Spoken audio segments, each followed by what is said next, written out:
Step 6. Adding transitions and media. Now let's make the video smoother. Use the global transition option to add transitions between clips.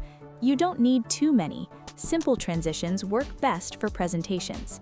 You can also import images, import videos from your project renders, select the file, click Confirm, and it will appear in your editing timeline. Step 7. Save and export your video. Once everything looks good, click Export, adjust video resolution if needed, start rendering.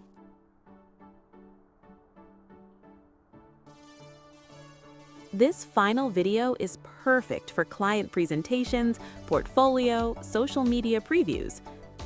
So today, you learned how to use the Coohom Montage tool, edit and beautify your render videos, add transitions and captions, export professional presentation videos. Now it's your turn.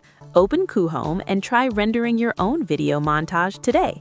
And if you're planning to upgrade your Coohom plan to unlock premium features, use my exclusive promo code HOMEDESIGNER to get up to 73% off, or HD Elite for 10% off on Coohom Pro or Elite plans. It's a great way to save money and support this channel. If this video helped you, like, share, and subscribe to the channel. Hit the bell icon so you don't miss the next lesson. Thanks for watching.